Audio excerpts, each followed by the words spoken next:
Hey guys, welcome back. In part one of this video, I explored the pinball wars and some of the other key topics, but I mentioned Arcade One Up being the only player in the game that's really focused on growing the market. However, the next story is a new entrant,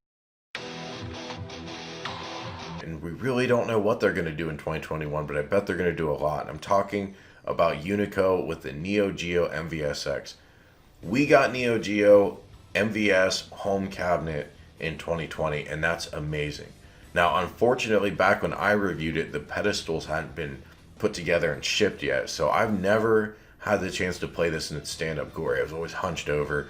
I really don't like the bar top format, guys, because I don't have a good place for it in my house. But I like the games list. I know not everybody did, but I did like the games list. And I love the authentic looking cabinet shell and the overall quality. Everything I said in my review still stands. Now, I know the buttons and sticks could have been a little better, but I thought they were better than other cabinets of similar price, and I still stand by that. For the price, I think the MVSX is one of the best arcade products made out there, and that company has plans for 2021. I know they do. I know they're working with partners. I know they're planning to launch more products.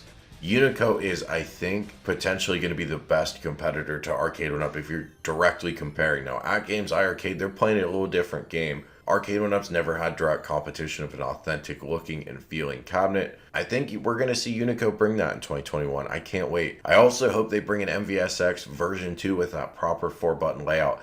But man, Neo Geo hitting in 2020, that came out of left field. I remember a lot of us thought it was fake. Previously, we'd heard of the Arcade One Up version of an SNK cabinet, which was leaked. And then now here's this thing from a company nobody's ever heard of. But you know what? They did a good job. What if you could play all the modern games and classic games you love on a single device that takes you back in time? This is iiRcade. And of course, the other big new cabinet from a brand new company to hit this past year was iiRcade. iiRcade is a direct competitor, in my opinion, to the Legends Ultimate. It's a multi-cade approach, but it's the first one to take the hi-fi approach. Beefier specs, really powerful audio, apparently a really great monitor, although again, I'm waiting to get my unit to figure out, can I recommend this and is it a good value? It'll be a couple more days yet before my review unit is in. But clearly they made a big splash in 2020. We're going to find out in 2021 what they can really do. But in this past year, they've made some key hires to help bolster out their licensing portfolio. And they've secured some really great licensing relationships, which is going to be crucial if they're going to be able to win this next year. Next is the return of Dragon's Lair. iiRcade has brought Dragon's Lair back, and we know, confirmed, without a doubt, Arcade One Up is working on their own too. Allegedly, the Arcade One Up one will be authentic looking. I'll believe that when I see it, but I am hopeful. This is not a game I was ever able to play in arcades. I never saw this in the arcade I went to, but I always loved how the game looks. I'm glad it's back. It's a piece of arcade history. And we're starting to see the puzzles of arcade history get filled in over time. Dragon's Lair is a big part of that.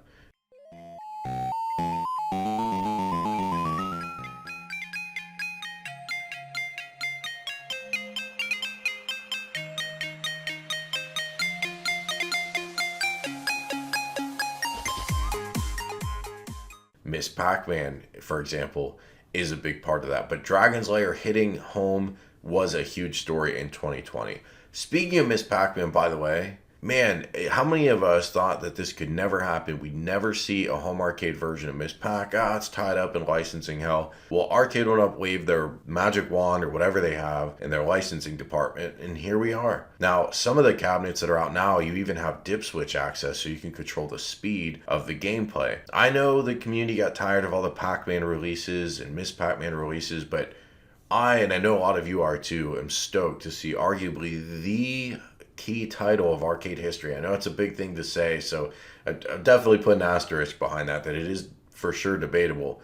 But this is one of the greats. To have it available in home after so many years of issues with this title is amazing. And I can't talk about Miss Pac-Man without talking about the Miss Pac-Man cocktail cabinet. 2020 saw the return of the head-to-head, or as I like to call it, cocktail cabinet from Arcade One Up. I was super excited when I saw the Miss Pac-Man cocktail announced because, well, I've had the Wave 1 Pac-Man cabinet, which I liked how it looked, but let's face it, it was not a high quality cabinet. None of the Wave ones were. So I was excited to replace it, but I also really wanted a second cocktail cabinet. And I don't know how well they've sold, so I wasn't sure if Arcade One Up was going to do another one. Frankly, nobody else has touched the cocktail format, which I hope changes. But the Miss Pac-Man cocktail came. It's amazing, and I'm very glad I bought it. It's one of my favorite cabinets, right up there with Golden Axe. I would like to see AtGames do something with a cocktail cabinet. I think that format lends itself very well to a multicade, more so than a stand-up. It's just my preference, but I think it would be really cool to see AtGames do one. Now, speaking of AtGames, 2020 was the year that they went nuts with variety, and I think this brought some good and some bad. The good is you have a ton of choice. If you want to join the AtGames Legends ecosystem and play arcade games, you can do it pretty much any way you want. You could do it standing on your ceiling. They have everything you could imagine. They've also been really good to their owners with perks for buying in early, rewards that they never had to do. No one really even asked for, but they did it anyway. The Taito game giveaway for 1.0 owners was awesome, and it really breathed new life into my Legends Ultimate.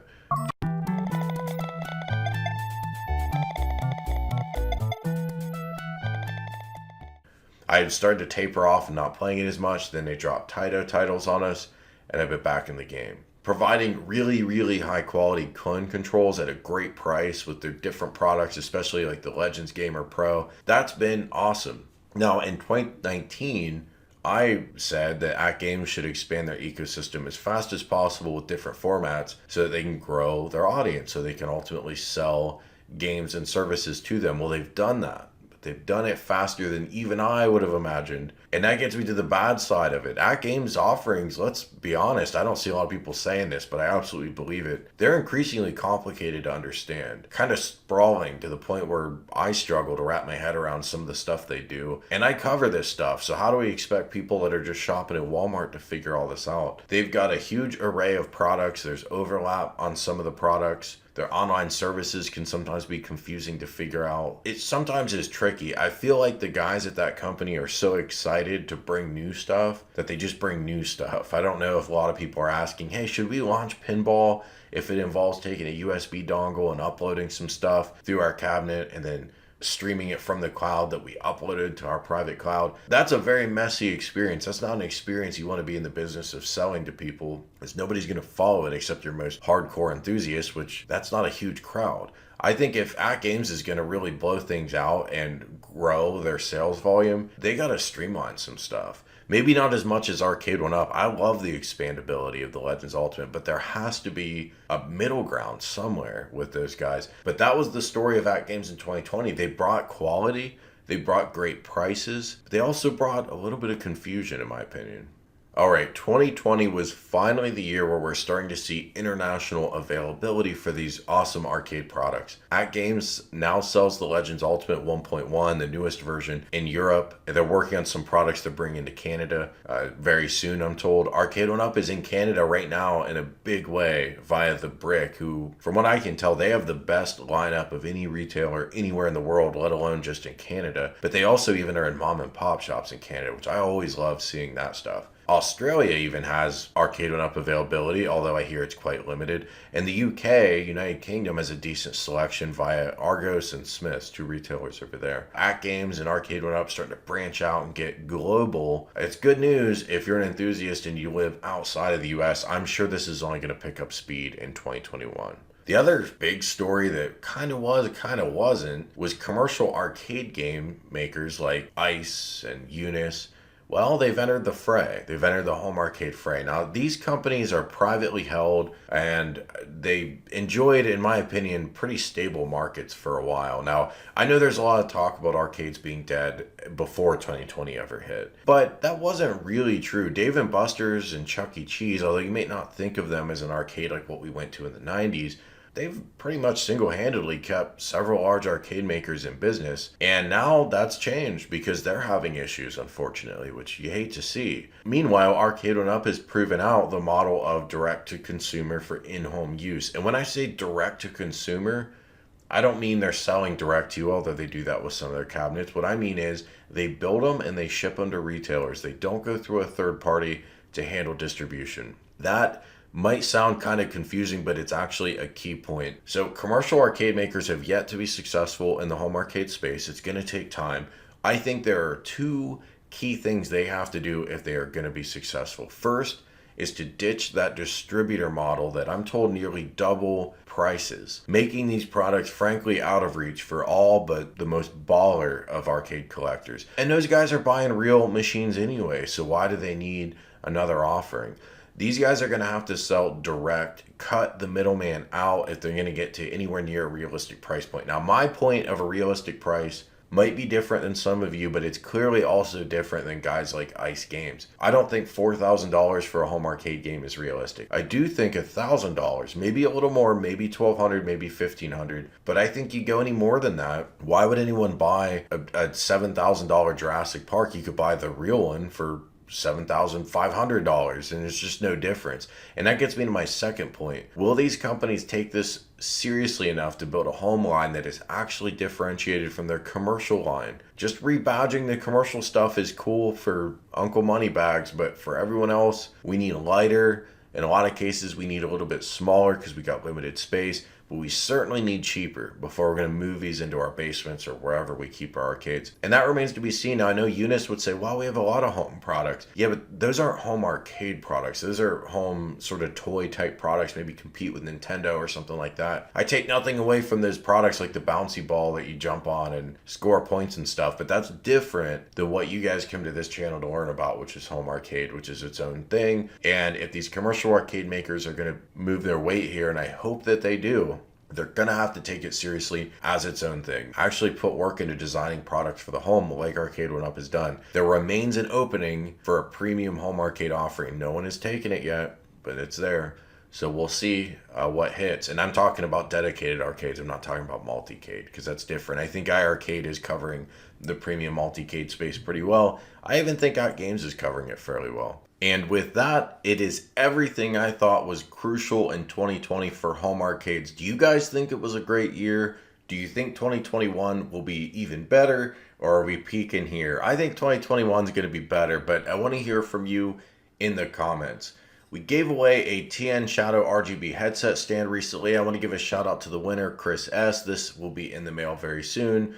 And a shout out to TN Shadow for providing that for our viewers. I also really want to thank you members who have joined the channel. It is crucial to helping us grow and showing YouTube that we are a growing channel. So thank you guys very, very much. And for all of you who have watched, taken the time to provide your thoughtful comments and questions and likes to the channel, you are very much appreciated. Thanks guys. If you enjoy the video, do hit that like button. Let YouTube know this was worthwhile to watch.